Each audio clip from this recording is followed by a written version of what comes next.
Super excited to get this event going for a number of reasons, but most of all, this is the first event of Lighthouse Labs' recently launched Career Accelerator. So when COVID-19 hit, Lighthouse responded almost immediately with $500,000 in scholarships for those who had their employment impacted by the pandemic. The intention of the scholarship program was to offer partial tuition coverage to help recipients develop skills that would allow them to launch new careers and get back to work despite the unsettling times. However, the Lighthouse Labs team has a team of career experts that understand that navigating a career change is not just a financial stress, which we will definitely talk about more today. With this in mind, we launched the Career Accelerator. The intention of the Career Accelerator is to support individuals who are interested in exploring a career in technology through workshops, resources, and events from on the ground in the industry. To do so, we're working with industry partners and leveraging 6+ years of experience working with individuals kickstart their careers in technology. Today, we're really excited to have Valerie and Abhay here to kick things off with a much needed discussion about how to navigate a layoff. This is a discussion that the team at Lighthouse, along with Val and Abhay, agree is imperative to have before moving on to the next phase of your job seeking journey. So we're really glad to have you all here. And without further ado, I'm going to hand it off to Val and Abhay to introduce themselves, but just a few housekeeping things first. Please keep yourself muted for now. We're an intimate group, which is really nice. So if at the end during our Q&A, you want to turn your camera and your mic on to ask a question to make it feel a little bit like human connection, then feel free to do so. But definitely drop whatever questions you have throughout the session in the chat. Sophie and I will be monitoring that to make sure that they all get answered. Keep in mind that the session is going to be recorded. Just if you are clicking your camera on, we just want to make sure that you know that. And that's about it. So I'm going to hand it over to you. Val, do you want to kick things off by introducing yourself? Sure, I'd be happy to. Thank you. So I'll begin by saying thank you, Carolyn, for giving us the opportunity to have extra human connection right now. It's lovely to meet new people from across Canada during a kind of difficult time, but still hopeful time. So my name is Valerie McIntyre-Baird. I'm based in Victoria. I used to be based in Calgary. I just moved here a year ago. I'm a certified executive coach and forced therapy guide, combining body and mind and being able to think clearly. For 25 years before that, I worked in the tech industry, primarily in oil and gas, but also in banking and other energy industries. And my last role before I became an executive coach was to be the Chief Information Officer for BP, so managing everything onshore and offshore for West Africa and the UK. And I'll hand over to Abhay. Thank you, Val. Pleasure to be here, everyone. Thank you, Carolyn and Val, for allowing me to come here and be part of this great group. My name is Abhay. I am, primarily housed out of Calgary, but this week I decided to escape and come to Kelowna. So Lana, maybe we should meet up. I think you're from Kelowna, so it'd be great to catch up and do a coffee or something. My background, I studied to be an engineer, hated every minute of it. I couldn't do it. So I thought, what the heck am I going to do when I grow up?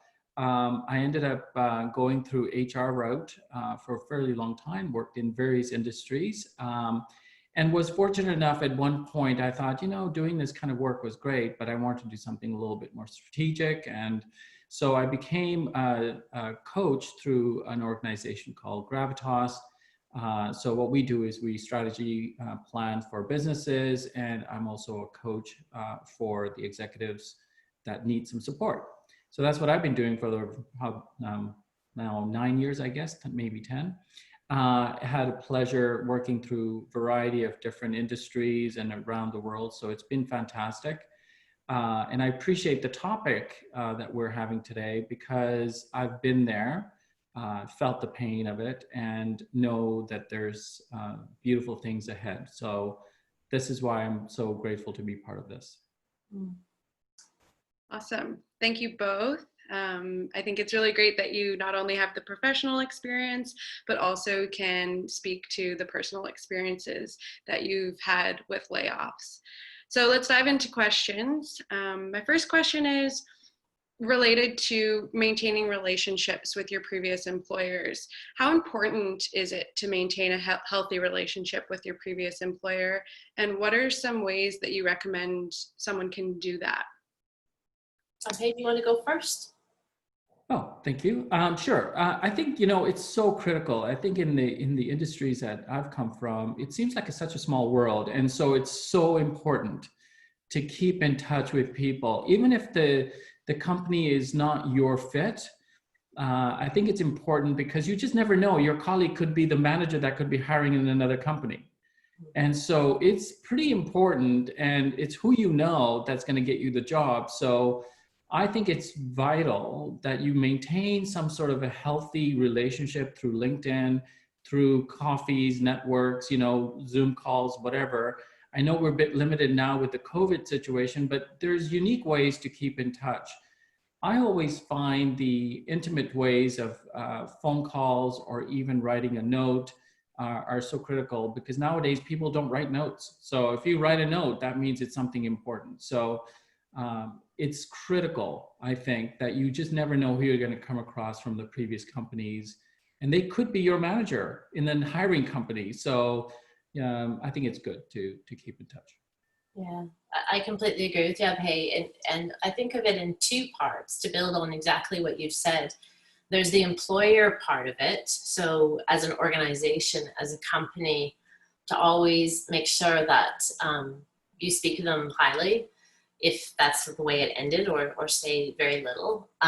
Because in most cases, if you've been laid off, it was due to a business decision that I'm certain, I know you've had to let people go. Hey, it's really difficult to be able to do.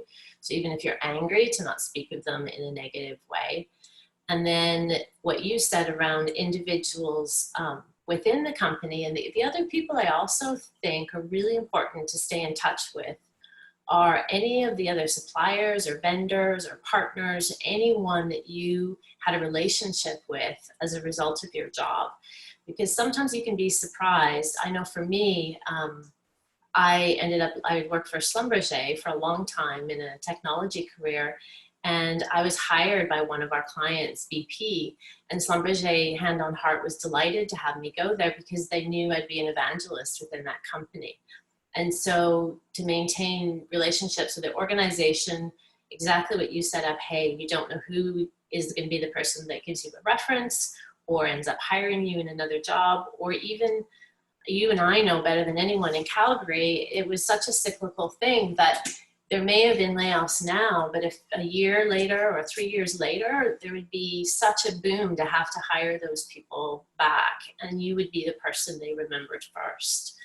But the often one that I've noticed that people forget about are the partners and suppliers, etc., because those can be unexpected opportunities that you never thought of. Great point, Val. I think that's wonderful. And it is something that's interesting because they already know how you work. Exactly. You could be the ones that could be hiring you. You just Exactly. never. Yeah. Exactly. Great point. I think it's a really great point, talking about how it's a small world as well, and especially in tech. I mean, I think that exists in every industry, but I've seen definitely a lot in COVID times. You know, one employer has to do a round of layoffs, and then this other company is really supporting them, and those connections start to build.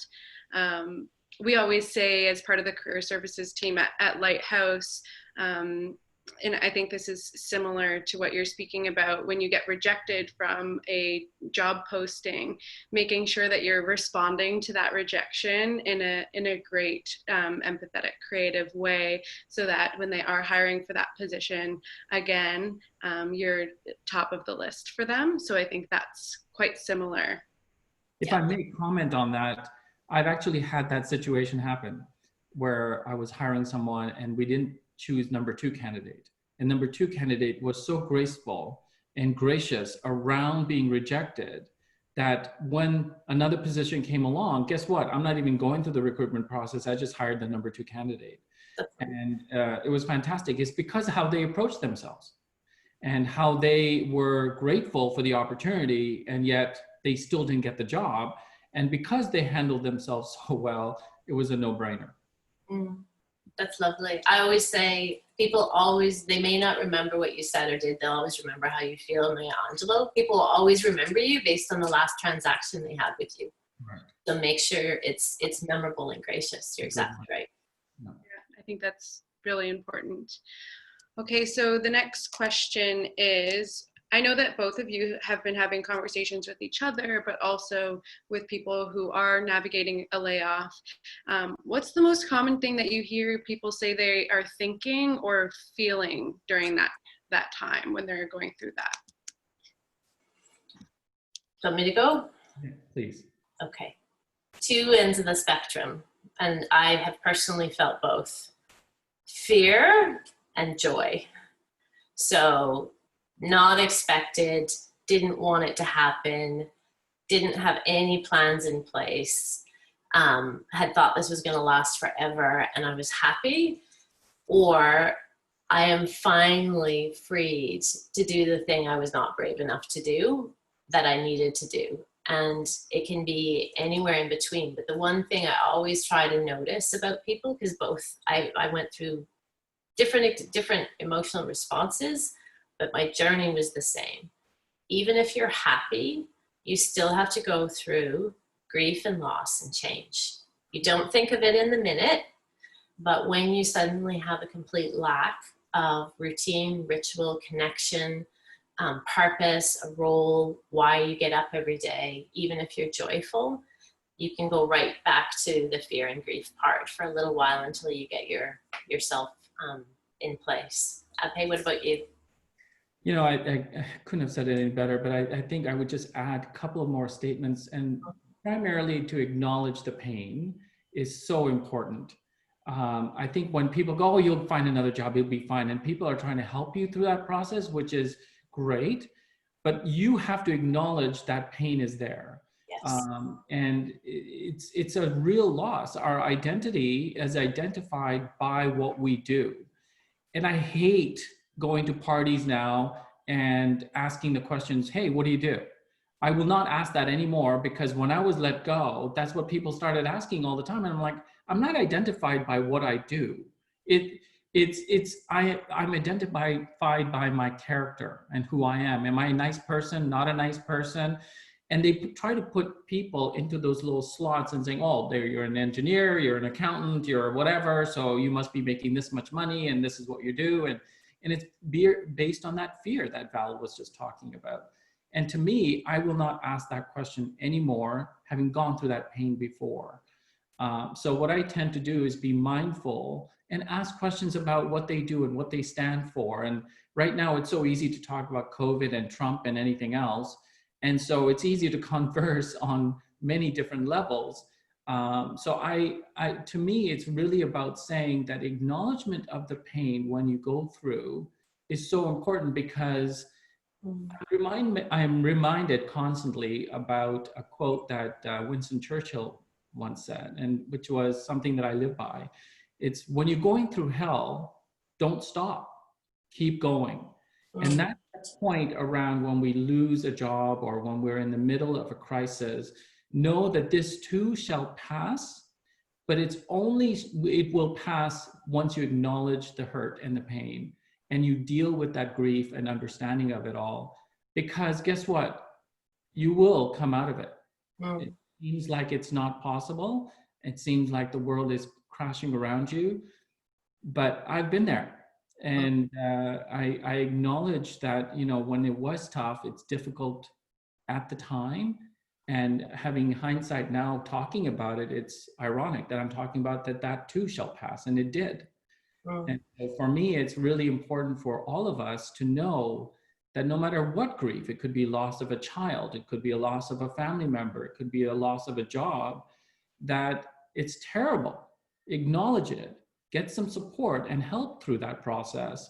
And then you can come out of it much better. Otherwise, it will take you way longer to process that through if you just push it away. Yes, I agree. And one of the worst things that I think anyone can say to you when you've been let go versus being fired is it's not personal. It may not be personal to the business because they had to make a business decision, but it still is personal to the business because people like you who have to do that, have that experience of removing a person from a role and identity and salary and all of those things. It is the worst thing you can say to someone who's been let go is that, don't worry, it's not personal. You didn't do anything wrong. And it is personal, and that's dismissing the person's feelings. So for the people around you, you might feel ashamed about what happened. I remember I knew a guy that came to work every single day for 2 months after he'd been let go, pretending to his family that it hadn't happened until he found another job because he was so ashamed. And so, yeah, so feelings, either extreme, but fear, loss, grief, shame, and it is very personal when it happens. It is very personal. And if I may, I think one of the things that a lot of people may not really relate to is the company side. Yeah.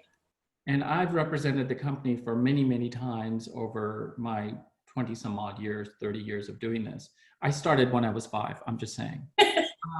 But I think at a certain point, it's really interesting to look at it from a perspective of the company. So, when people are trying to terminate someone for whatever reason, either for cause, without cause, redundancy, too many workers, not enough job, for example, it's never an easy thing. And every time that I've gone through it, no matter which position it is, I don't sleep for a couple of days beforehand. I know it's coming.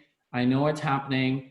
And for people who've been let go, they're like, I don't care what you feel because you're, impacting my life. I just want you to show you that there is a human element behind that. And some companies are brutal and ruthless, and they're like, screw you, get out, right? And it's really terrible. Some of them are not very nice. But I know the companies that I've worked with have had a heart around how they do it. I've had people in terminations give me hugs when I've terminated them. It's because we did it with respect and dignity. And we did it not because of spitefulness or any other reason. We were very gracious around how we did it. And it helps with the healing process for them to get through. Otherwise, they're just so shocked and hurt that they make it about the company and the people who let them go. And I always try to bring that human element in, saying, this is not easy. I know it's not easy for us. So I can just imagine how difficult this is for you. I've been there. So I want to respect you and through this process and try to maintain some kind of a human dignity piece throughout that. So companies who do a good job will do it well. And some of them are just like, get out. So it depends on who you're working for. So it comes back to, is this a right fit of a company for you? I know we're going into other questions, but it's really around saying, choose wisely.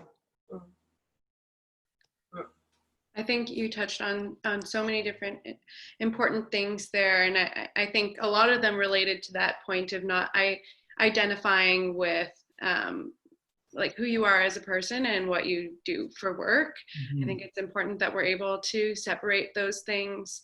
And you both sort of touched on my next question, which is, how do you need to change your thought process, and what is a healthy way to think about your layoff? And Abhay, you mentioned acknowledging the grief, and Val, you mentioned not dismissing your feelings. Is there anything else that we should touch on before we move on here in terms of what is a healthy way to sort of reframe your layoff and think about it?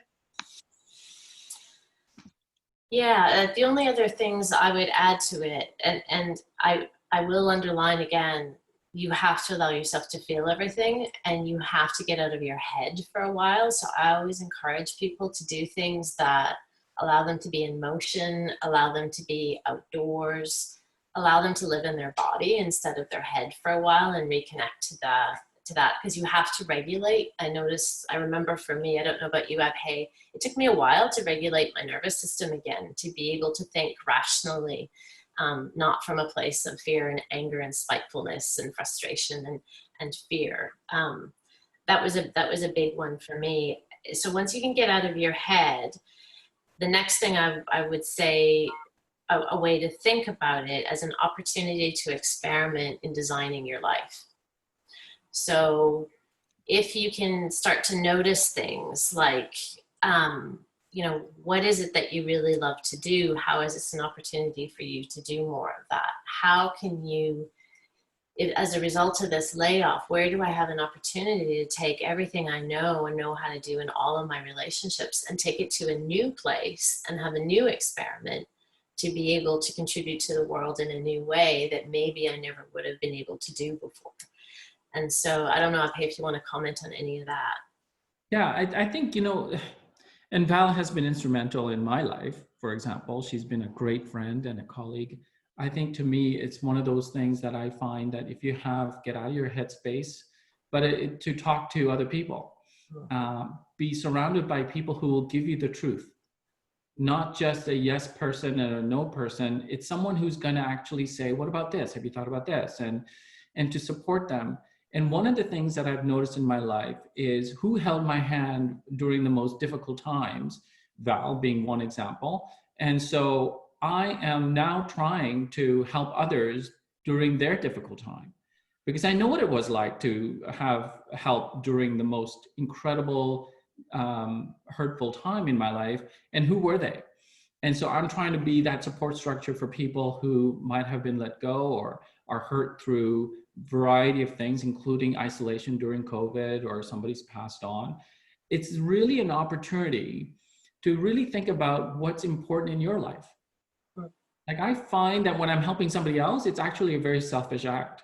I try to figure out, hey, what does this mean to me? Like, how does this relate to me? And do I feel isolation, for example, during COVID? Do I need some support in something that I'm doing right now? And so it tends to be this cyclical thing where I try to figure out, okay, I need to help someone because that's who I am. But at the same time, it's helping me trying to understand myself and where the buttons are being pushed.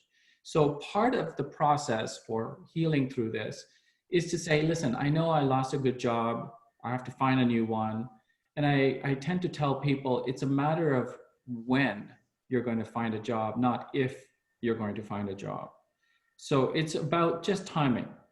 It's timing. And it's not like, oh, I'll never get the same job or I'll never get the same level of pay.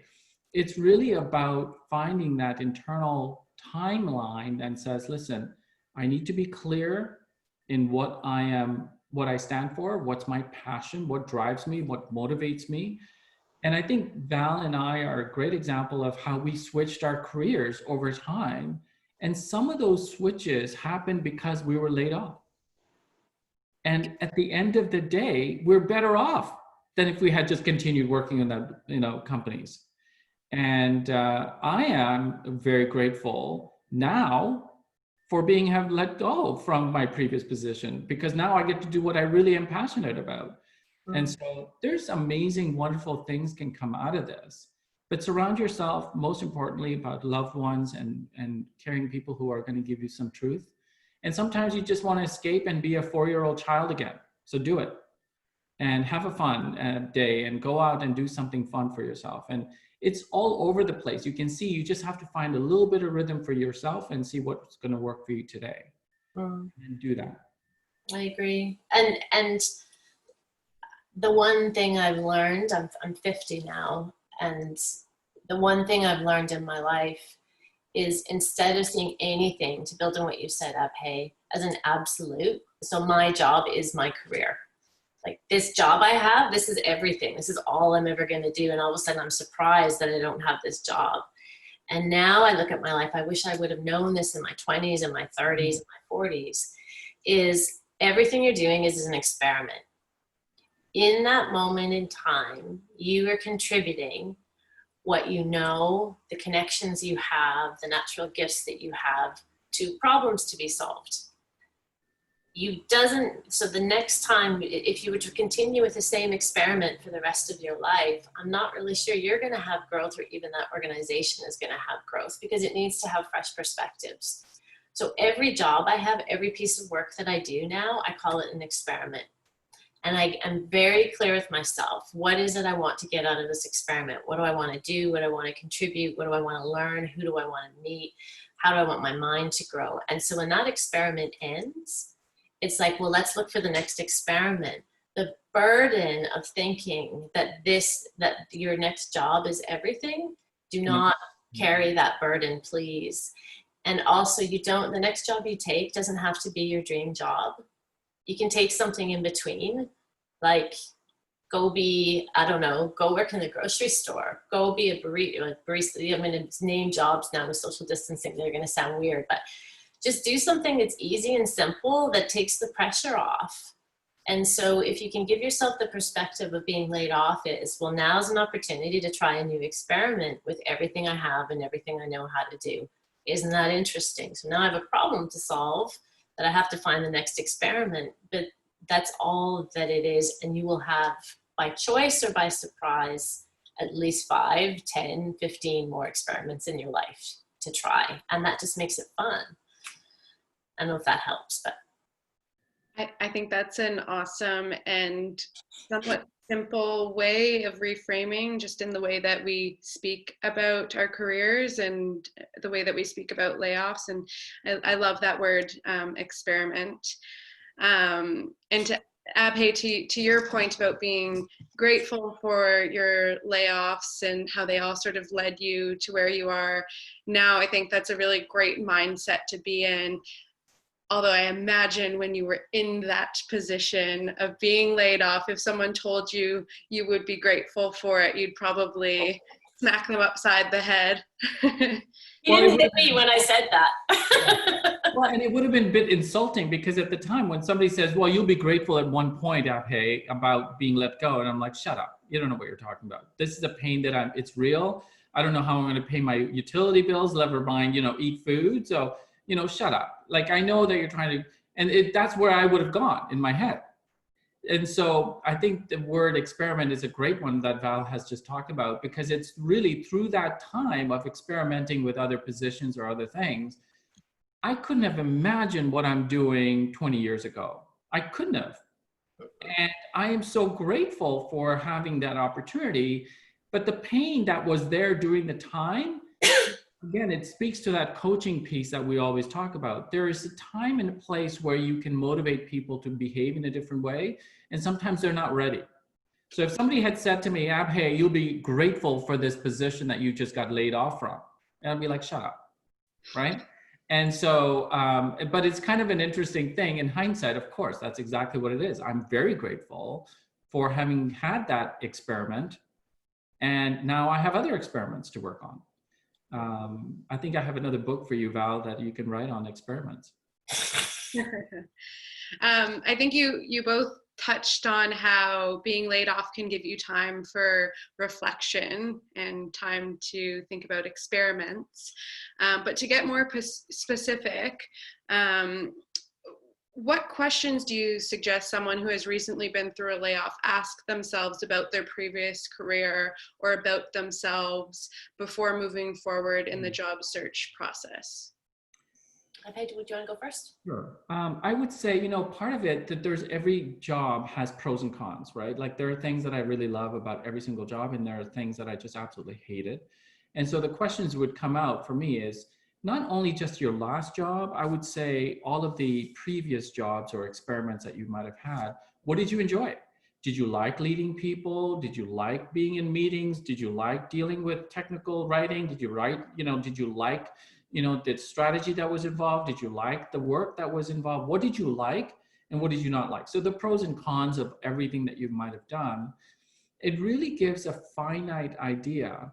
It's like dating. I don't know if this makes any sense, but I'm just going to throw it out there. When you go through and you got your exes and you're kind of like, I like this one and not that much this one. And then you kind of go, I'm going to be ready for the new one based on what I've experienced in the past, because, you tolerate certain things and you won't tolerate other things. And it's the same thing with the job. To me, if you want to find your passion, what drives you in a minus 35 weather and it's horrible conditions outside, why would you put on a face that has a smile on it? It's because you enjoy the work. And so to me, it's no longer a work that I do. I get to have fun. And so at a certain point, you need to find that list through that pros and cons of every single job. And I also appreciate that there are things that I don't like. I'm not very good with details, for example. I just find people around me who are very good with details. So they just supplement what I do, and it helps me tremendously. So it's to really kind of balance yourself out with other people around you and know what your passion is. If I'm helping people, it's feeding my soul. That's all it is for me. I agree. I totally agree.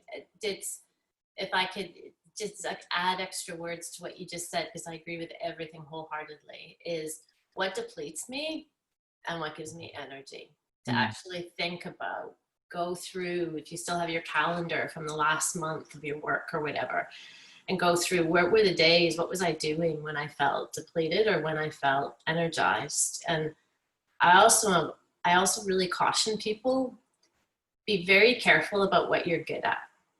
Do you like it? So I'm really good at some stuff because I will force myself to do it, and I will stay up till 2 o'clock in the morning and I'll do it. Do I love? Am I in flow? Am I completely lost in the thing that I'm doing when I'm doing some of those things? Absolutely not. So be careful what you're good at, because one day you'll get paid for it. So think about that deeply. I also try to go back and think on what did people thank me for? Because sometimes it's not just what you do, but it's what you contributed. And so what are some of the things that people have thanked me for in the past? Because maybe that's actually where my value is in some way. So those would be a couple of the big ones. And also in your old roles or jobs or anything else outside of what you did, what are roles or careers or topics or industries that you're really curious about? Like, you know, are you really curious about animation? Are you really curious about being a radio DJ? Like, what are some things that you're really curious about? Or people you know that have roles that you're interested in, and consider some of those as options as well. Yeah, those would be the big ones. I think that's great. And I love the dating analogy. I think that fits very well. So we've talked a little bit about thinking about your layoff. What are some pieces of advice you have for talking about your layoff? It can be hard to reframe it, to talk to future employers, but also to family and friends, which we've touched on a little bit, but can we elaborate on that a little bit? I would say one thing is you don't have to tell anyone anything until you're ready to. So do not feel compelled to have to explain to people or justify anything to people who are outside of your closest 3 or 4 people in your life. You don't have to do that. I would also suggest that you talk with people who care about you and who are not invested in this. So if your partner, spouse, parents, best friend, or what have you, are somehow have a vested interest in you being laid off, choose someone else as well to talk about with, because they will not be talking to you from a place of fear and what they need you to do. Because I think that's really, that's quite important. Abhay, do you want to add to that? Yeah, so I think you're right. I mean, at a certain point, you have to be ready to talk about it. It's like a breakup, just like another relationship, you know, it's a breakup. I'm ready to talk about it, not ready to talk about it. Or, you know, some people might think that it's really, and it saddens me that you had an individual who didn't tell his family for 2 months when he was let go. Just think about the pain that guy must have gone through every single day and pretend that life is grand when it isn't. And so for me, it comes down to your own way of dealing with these kinds of stresses. And I am of the mind that transparency for me is a very important thing. So if Val had asked me, how are you doing? I'd go, well, you know, not so great today. I lost my job last week or this week or whatever the case may be, because I know I can trust her. I can see and say things to her that I know will be supportive. And you need to find people like that who are going to just hold your hand. They don't have to do anything. but to just hold your hand during the most difficult time. They don't have to have profound quotes and insights into things. They just, give a good hug once in a while. And that's what I try to do when somebody tells me something that they're going terrible. For me, the language around, hey, I've been made redundant is a good one, because right now everybody in COVID-19, everybody's kind of experiencing some sort of a, downturn, or things like, I'm in transition. Some people say that. Some people kind of go and say, I'm looking for another opportunity. So the language makes it easier rather than saying, oh, I got terminated. Terminated means something a little different than I'm in a transition, or I'm looking forward to a new opportunity. And I think I would even add to what Val had said is, I'm looking for my next experiment, and in your head, exactly what that means. The other people go, what are you talking about? And then it's an opportunity to talk about the experiment that you might be looking forward to next. As my friend said before, it was a really interesting thing to talk about what I lost, but it's also interesting to talk about what I want to find. And it gives an opportunity to people who are not necessarily vested in yours, in your life. Like, it could be another parent who plays hockey with your son, and you're talking about stuff, and it's an opportunity to go, you know what, I'm looking for something that gives me joy, and I want happiness, and I want to be able to do whatever that I'm really good at. Just that pros and cons list. It's real. I think for me, talking about it makes it easier for me. For others, it may be a different story. And I remember, I think it might have been you that told me this once up here. I can't remember if I read it. Someone had told me that if you can get it down to a really brief past, present, future sentence, so that you can prepare yourself when anybody asks you, so what's going on? Oh, I was made redundant, past. Right now, I have this fantastic opportunity to rethink what it is I want to do, present. What I'm really interested in is to start looking at this, future. And so, to your point, if you're talking to someone on your kids' hockey team, that person might be working for a company or have a best friend that has that opportunity for you that you hadn't thought of. So how to quickly shift past, present, future. Get it, nail it, know how to say it, practice it. And it actually, I would imagine, I didn't do this when I was let go, but it would actually help you mentally be building those neurons of not just dealing with the grief of what's happened, but starting to actually invest in what you're working on now and what you're interested in. I love that, Val. I think that's really important, and leads me into my next question. So we've discussed thinking about your layoff and talking about it, and my next question is what should people be doing when they're laid off? And I think, going off of what you just mentioned, Val, maybe it is sort of crafting that past, present, future, and practicing it in the mirror.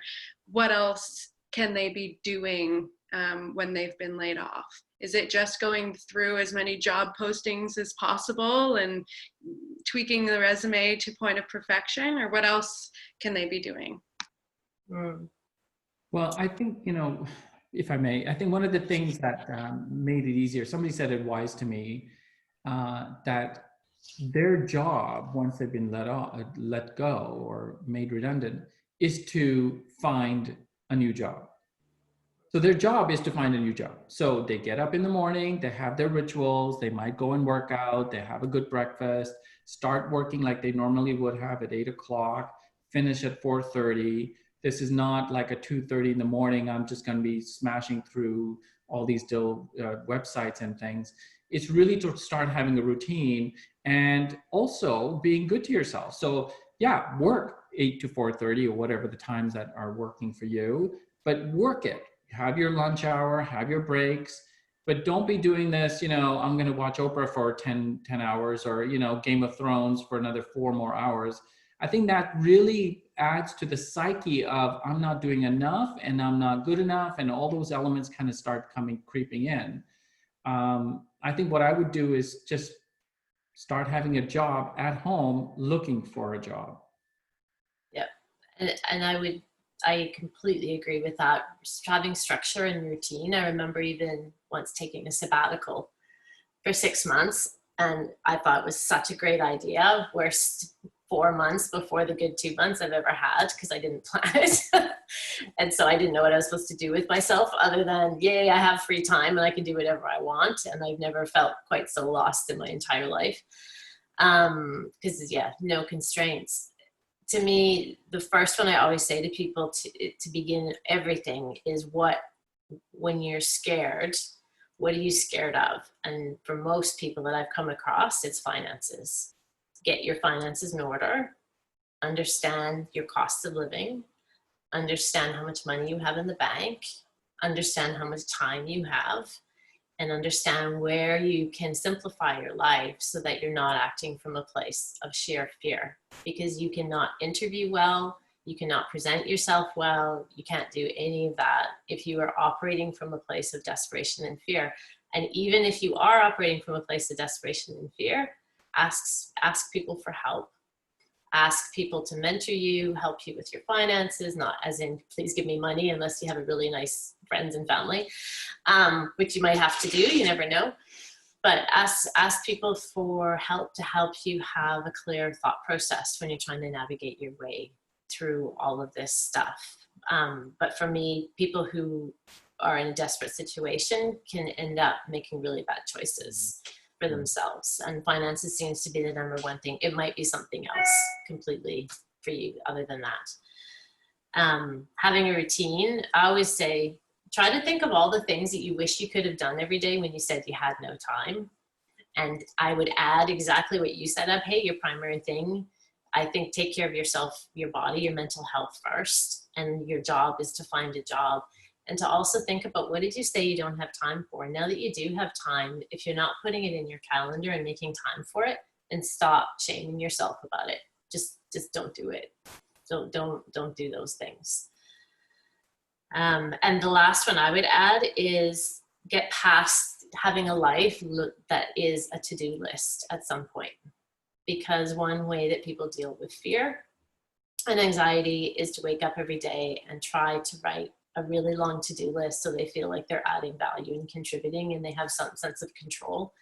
And eventually you have to get past the reactive tactical stuff and start looking at your life in a way where, where am I going to deeply invest my time, sometimes for a whole day or a whole week on something, which could include education from Lighthouse Labs. Where do I want to invest in myself and start to make time for myself, because this is an opportunity for growth. This isn't just, I have to replace exactly what I had. This is a time for reflection, for learning, for growth, for a reset button, for connecting to people that you want to deeply connect with that you haven't, and to really redesign your life. I think that's wonderful. And you both touched on self-care and mental wellness in this process, and specifically having a routine, taking care of yourself first, thinking about what you've always said you didn't have time for, and making time for those things, eliminating the things that don't serve you. There were a number of things that you mentioned about self-care that I think were really important there. And Val, to your point of getting to that point of the doing, whether it's reskilling or whatever it is, many people in here are interested in breaking into the tech industry. So for both of you who have experienced moving from industry to industry, what advice would you give to someone who is interested in making that jump from one industry to another? And if you can speak specifically about breaking into the tech industry, that's also really great. Do you want to go first, Abhay? Sure. When I think about people who are a little bit in industry specific focus, like, oil and gas, that's all we got, oil and gas. Well, oil and gas is now not in a great place, and the prices have really plummeted. So now what do you do? Well, guess what? you just take your skill set, whatever they are, push them to some other industry. And I think, we tend to be really focused on one industry or maybe two, like oil and gas services industry versus the guys who produce the oil. But why not something that's recession proof? Like, I find people go through this really interesting list of things. So the advice that I give to people is the following: top 50 employers in Alberta or BC or in Canada, look for them. That's the first thing. Why are they identified as a top employer? What makes them good? So they might have great, benefits package. They might have great culture. They might give them free lunches. I don't know, whatever the reason it is that they got on the list. Look for those people and find out that, hey, listen, I know it's a different industry. So for example, let's go into hospitality or medical. And you kind of go, I've never done that. And, well, the skill sets from an IT perspective is still skill set. So HR is HR, no matter where you go. Accounting is accounting, no matter where you go. And there's, people get really bogged down into these only one specific industry is because, well, I'm an engineer, so I can't be an engineer somewhere else. Of course you can be an engineer somewhere else.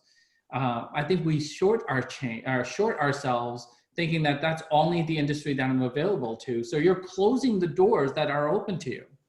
And I would say open up these doors through these top 50 lists or companies that are really showcase themselves in a unique way during this pandemic, for example. There are people, companies, volunteers, they're doing some amazing things. Look for those companies that are doing some really cool things. And then start going through the whole network, through those people. Through LinkedIn is the easiest thing to do. So I would say changing the industry is you're changing your mind first. You need to think about the industry from a different perspective. So don't just stay in your own one industry because that's who you know. Well, if you get another job in the same industry, good, do it. Have a good time because you probably know the industry inside and out, and you probably know the key players at other organizations. So maybe get network and do that. But if you really are looking seriously into different industries, do the research. Try to find out, again, it's that job, 8 to 4:30 job. What industries would I want to get into? What recession proof do I want to get into? This world, we don't know where it's going to go in the next 2, 3, 5 years. And so, recession proof, it's a good place to start. And top 50 is another place with LinkedIn support. That's what I would, I agree. And to build on that as well. So I've had my career in tech for over 25 years. I think it's really important to note that what I really wanted to do when I studied was to be an elementary school teacher. So I have a dual degree of education and I'm an accountant. Hated every flipping second of it. And the reason I got a job in tech was I took the entire accounting department out for drinks to celebrate I never had to do accounting again when I got laid off the first time. And I met two guys standing at front ordering drinks next to me who were part of a tech startup that ended up being sold to Schlumberger for hundreds of millions of dollars. And so they needed someone who understood accounting. And from there, my entry into tech, I never studied tech. And I ended up being a chief information officer with a $3 billion budget for everything from marine systems to data centers, because I'm a good leader and because I'm not scared of trying something that's brand new. And so when people say they're interested in tech, to me, that's like saying that I'm interested in writing English, because everything is tech. Everything is tech. And tech is not about being just a person who codes. It can be a product manager. It can be a product marketer. It can be a technical writer. It could be a designer. It can be a person who has domain expertise in a particular area. So if you're interested in technology, what does that mean? And even if you don't want to be someone who's a coder, that's fine, because you could be the person who knows this domain that a startup company needs senior people to know, or people who are experienced.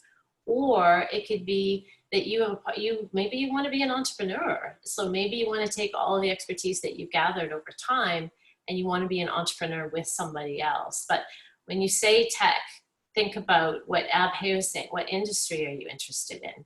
How can you transfer what you know to a completely different industry, or a company that because of COVID or whatever else is happening has had to pivot in a significant way? One of my favorite pivot stories I ever heard of was there was a company, Zedi in Calgary, who did metering of what was subsurface being held in tanks. And when the last recession, not this one, the one before happened, all of a sudden they're in this dilemma. They had all this infrastructure, and one thing they were really good at was how to measure how much was in the tanks. And so they ended up hiring, I believe, someone who had knowledge, you guys are gonna laugh, of how to put metering in tanks of 7-Eleven stores and all of the Slurpee and drink things, so that the people didn't have to drive to every single one to check to see if they were full or not. It was automated, and through the cellular network was able to send to people which ones had to be filled and which ones didn't. And they had this huge contract for 7-Eleven across North America that saved them in the recession. Did anyone there understand 7-Eleven and supply chain? Absolutely not. So they had to hire somebody to do that. So think about what you know how to do. Look at companies who are pivoting. You don't have to work for a company in your province or your country either. So look at really interesting companies that are growing fast, like Shopify, etc. And I'll say, if you are not good at using Zoom or Google Meet, or if you can't do that level of technology, you're in big trouble. So go on to Skillshare or whatever you can find and become someone who's good at social media. Be good at someone who's good at not just how to use this, but the proper etiquette for using it. And think about, what do you mean that I want a career in tech? What role do you want to play in that? So I think that's great, and that's a conversation that we'll definitely be having throughout the Career Accelerator. Like, what the heck is technology, and how do you find your fit within it? I've definitely been hogging the time here because I have so many questions for you both, but just looking at the clock and seeing the chat here, we do have a question from the audience. So Lana is asking, I do contract work and I have a phone call with my boss in an hour about my return to work this August. I know this current job won't be useful for me in the direction I want to take my career, which is into tech. In fact, it might hinder me since I have less time to do a programming bootcamp and build these new skills.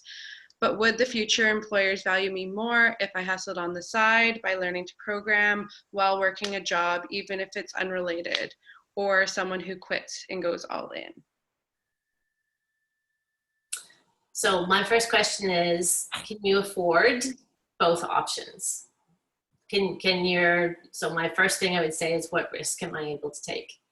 So if you're able to financially support yourself and you know where you're trying to go and what you want to achieve, and you want to invest in yourself, if you can afford to do that, I think COVID, I don't know about you, Abhay, I think COVID creates a grace for people doing outside of the box anything right now, that you don't have to ask permission or be given be excused for trying to do something to take care of yourself and future-proof yourself. I don't know what you think.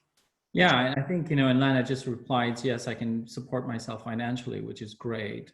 And then this is a great place for you to be in, Lana, because I think, you have a choice of supporting yourself while finding that passion in the next experiment. And I think, to me, it's really about understanding that you're in a great place to do so. Then have at her, like, go and do it. You deserve it. And, this is really truly about finding what motivates you and get out of the bed in a cozy bed and minus 35 weather or whatever place you're in, and find that smile, find that motivator for you. And then it's no longer work. For me, it's always been this crazy place that I went through this journey of being vindictive, being really hurtful, being really in pain, to know that, oh my God, like, I'm doing the things that I love to do. And I think, to me, it's really an important part. And it's an integral part of, how do I move forward to something that I could be proud of and say, this is what I do. And I really like it. And I know, I'm not the best at it, but I actually really, really enjoy it. I'm learning all the time, and it's no longer drudgery. It's actually fun. Yeah. I would always ask myself, I totally agree with you, Abhay. I would ask myself, what's the cost of not doing this? And what's the cost of doing it? And find a way to balance it. What's the cost of not making this leap? And what's the cost of making it? And I can tell by how you worded it. I think you can tell which way the scale balances. That's great. Thank you for asking that question, Lena. And your call is very soon, so I hope that helps you in navigating that conversation. I don't see other questions flowing in, and we only have a couple minutes left here. If you can't find full-time work right away, say in web development, what are your thoughts on taking up side projects and clients?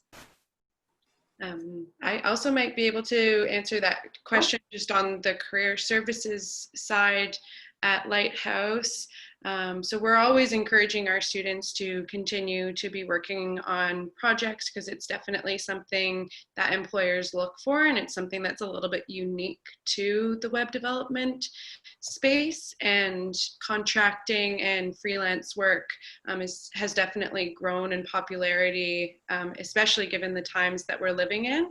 And that's programming that we've added to our career services recently, actually. So we've been hosting freelancing 101 workshops to help our students gain the skills that they need to be doing sort of side hustle things while they're looking for work. So that's my side of things, but I would definitely love to hear what you have to say about that.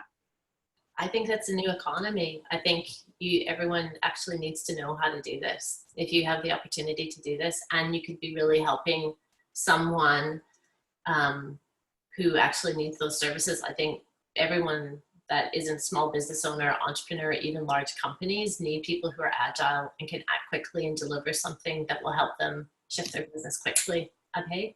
Yeah, I would say, to that point, it's really, it's really interesting. I think the world is going to change in a different way. I think people are getting used to working from home. They don't need the office space and blah, blah, blah. The whole COVID thing has really opened up a lot of doors to think about how does traditional businesses work. And I believe that they're also traditionally working of, do I need a full-time position or do I need a part-time position? And if I'm the employee, I might have 2 jobs. I might have 3 jobs. I don't know. I might have different contracts. And so for me, I would never close a door. So open it up, because that door could lead to another opportunity.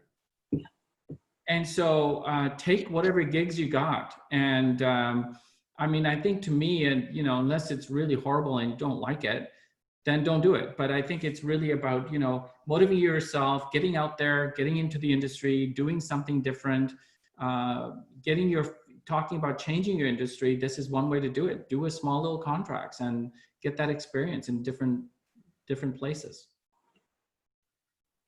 Awesome. Hopefully that answers your question, Jenny.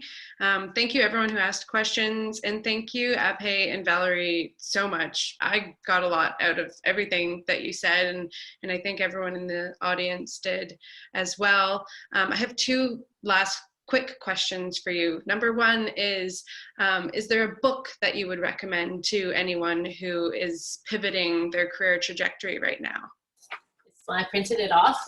It's going to show it backwards. It's called The Squiggly Career, written by 2 women. They also have a podcast. Again, if I was in my 20s, goodness, I wish I could have read this and listened to their podcast. It's you design your career, and that what's happened, whether you've been laid off or fired, or you've chosen to leave, or you're just starting, it is not linear, and this is normal. Yeah, and I would say, and I love Simon Sinek, and he has a book out about finding your why, or find your why. Anything Simon Sinek does, I absolutely love. Like, he is such a motivator for me about thinking about life in a different way, or even, how corporate culture needs to shift and how leadership needs to be in certain ways. And I think finding your why, what motivates you, finding your passion is the biggest thing for me. And so he seems to be in line with that with me. And so I would say Find Your Why by Simon Sinek is a great book. Any podcasts that are out there around this subject is fascinating to have. And, you know, I think it's, and of course, anybody who has questions afterwards, I'll put my details on here as well. So if you want to get hold of me, I'm sure Val or myself or anybody can get hold of each other around these things and to help them through it. Lana, you and I probably can do a coffee in Kelowna. I'll be there in a couple of days. That would be awesome. And I'm just posting right now, an upcoming event is Winding Roads into Technology, going off of Valerie's point with the squiggly career paths. That's definitely common, especially for people who break into tech, and it's of so much value. So my final question, and Abhay, you just mentioned it, but how can people stay in touch with you both? How can they follow along with your work? So go ahead, Abhay, do you want to go? I just posted it on the chat. Ah, cool.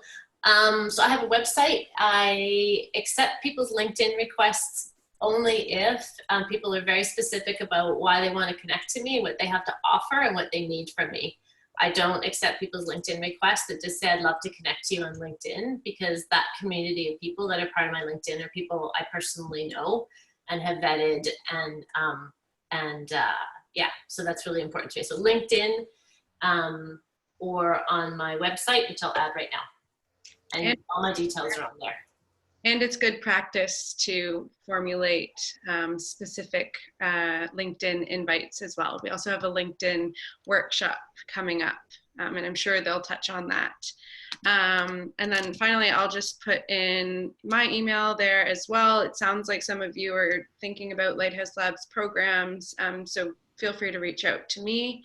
But thank you both so much for coming, and I hope that people do reach out to you, and this will be sent out to everyone here, and then anyone who missed it as well.